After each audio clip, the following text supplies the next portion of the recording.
पाकिस्तान ने यह क्लेम किया कि उसने अपने JF-17 से हमारे S-400 व ब्रह्मोस मिसाइल बेस को नुकसान पहुंचाया, जो कि बिल्कुल गलत है। दूसरा, उसका यह भी मिस इन्फॉर्मेशन कैंपेन था कि हमारी एयरफील्ड्स जो कि सिरसा, जम्मू, पठानकोट, बठिंडा, नलिया और भुज में हैं, ये उसका मिस इन्फॉर्मेशन भी बहुत गलत है। तीसरा, पाकिस्तान के मिस इन्फॉर्मेशन कैंपेन के मुताबिक हमारे एम्यूनिशन डंप्स जो चंडीगढ़ और बियास में है उसका डैमेज हुआ, यह भी बिल्कुल गलत है। हमने आपको मॉर्निंग ब्रीफिंग में बताया था विथ फैक्ट्स एंड फिगर के साथ कि ये सारी चीज़ें बिल्कुल सही सलामत हैं।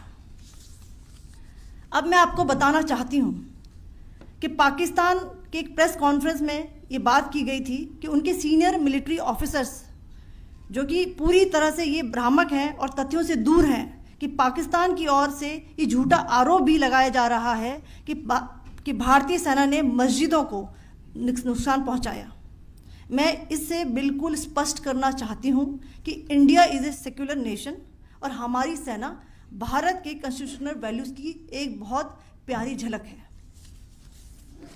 इंडियन आर्म्ड फोर्सेस ने पाकिस्तान को बहुत भारी नुकसान पहुंचाया, उनके मिलिट्री इंफ्रास्ट्रक्चर्स को, चाहे वो लैंड एसेट्स हों या फिर उनके एयर एसेट्स।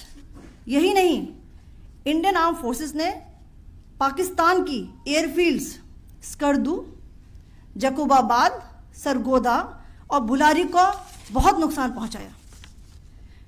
इसके अलावा पाकिस्तान के air defence system, radar system, उनको भी एयर स्पेस में अनटेनेबल किया। यह भी बताना चाहती हूँ कि लाइन ऑफ कंट्रोल के पास पाकिस्तान के command and control logistic installations और उनके मिलिट्री इंफ्रास्ट्रक्चर्स, मिलिट्री पर्सनल्स का इतना भारी नुकसान हुआ कि पाकिस्तान की ऑफेंसिव व डिफेंसिव कैपेबिलिटी को नष्ट कर दिया गया।